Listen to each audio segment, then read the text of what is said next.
السلام علیکم دوستانو، زه یم ستاسو ورور زعفران صادق یو ځل بیا ستاسو په خدمت کې له یوې نوې ویډیو سره. دوستانو، په دې ویډیو کې تاسو ته ښودل کېږي چې تاسې انویټ له خرابېدلو څخه وساتل سي. او انویټ ولې خرابېږي، د دې علت څه ده. نو یو نفر 2 دانې انویټ راوړي دي او د دواړو یو رقم ته وارد دي. او انویټ تاسو ته ښکارېږي چې دا انویټ ډېره چټلي لري او ډېر خاورې ورباندې پرتې دي، پوټي دي، دوږي دي. نو دوستانو، تاسې باید انویټ چیرته کیږدئ او څنګه یې له خرابېدلو څخه وساتئ. دا خاوره انویټ ته څه تاوان کوي؟ دوستانو، دا دوم انویټ ته دا هم تاسې وګورئ څنګه ده. کچرو ته وګورئ، ډېره کچره لري او خرابتیا یې د دواړو یو رقم ته ده. نو دا دواړه د چټلي له وجې خراب سوي دي. دوستانو، تاسې انویټ باید په کور کې کوي چېرته یې کیږدئ، په یو دیوال کې یې نصب کوئ چې له خاورې یې پنکه نه کشوي. او که چېرته په صحرا یا په باغ کې چلوئ نو له ځمکې څخه یو څه پورته کیږدئ. که چېرته دوړه خاوره چوي نو د انویټ پنکې به خاوره له ځمکې څخه نه پورته کوي، نه به یې کشوي.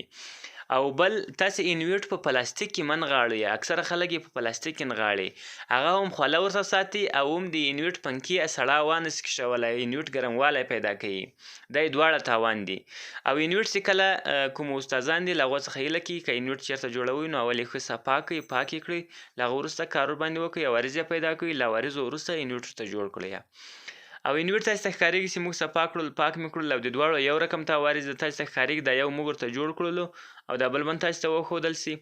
نو دوستانو، د انویټ کې د کچرې یا د خاورې تاوان څه ده؟ اول خو پنکو دغه کومې جالۍ چې د ایټسینګ لري، کله چې دا سړوالی پیدا کوي، د هغو جالۍ له کچرې ډکې سي نو سړیږي نه، ګرموالی پیدا کوي، انویټ خرابېږي. او دوم عوارض یې که چېرته په انویټ باندې خاوره پرته وي نو د شپې له خوا څخه دغه نبشک یا شبنم ورباندې کیږي، نو هغه خوله کوي یا خوله ونیسي انویټ، نو هغه اوبو ساتي، نو له اوبو څخه انویټ ډېر بد وړي. نو خاورې چې کومې دي هغه اوبه تر ډېره وخته ساتي، یعنې زر نه وچي. که چېرته انویټ بورډ صفا وای نو که چېرته نوچک سوی وای هغه به په یو څه وخت کې بېرته وچ سوی وای، کله چې تا برق ورکولی تاوان به یې نه کولی. نو که چېرته پوټۍ یا کچره ورباندې پرته وي هغه تر ډېره وخته دغه نوچک یا اوبه ساتي. نو که چېرته تو برق ورکړې هغه ډایرکټ شاټې کوي او خرابېږي. نو تاسې مهرباني وکړئ خپل انویټ له خاورو، دوړو او له دوږو څخه وساتئ، سم ځای یې کیږدئ، ځکه چې دا لوړ قیمت لري او خرابتیا یې هم نه ده ښه چې خراب سي، ورباندې ستړي یاستئ او کار مې ورباندې کریاب وي. نو د انویټ د ساتلو لپاره دا ډېره ښه طریقه ده چې تاسې یې که په کور کې په دیوال کې نصب کړئ او که چېرته په باغ یا په باغچه کې چلوئ نو له ځمکې څخه یې پورته کیږدئ چې له ځمکې څخه خاوره نه کړي کش.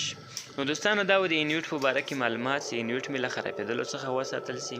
که مې ویډیو خوښه سوې، که په چینل کې نوي یاست چینل سبسکرایب کړئ او ویډیو سره لایک کړئ، ښایسته کمنټ ورته ورکړئ. د نورو ویډیو لپاره له موږ سره پاتې سئ، موږ به تاسو لپاره هر وخت نوي او ښایسته او د فایدې ویډیوګان راوړو. الله مو مل شه.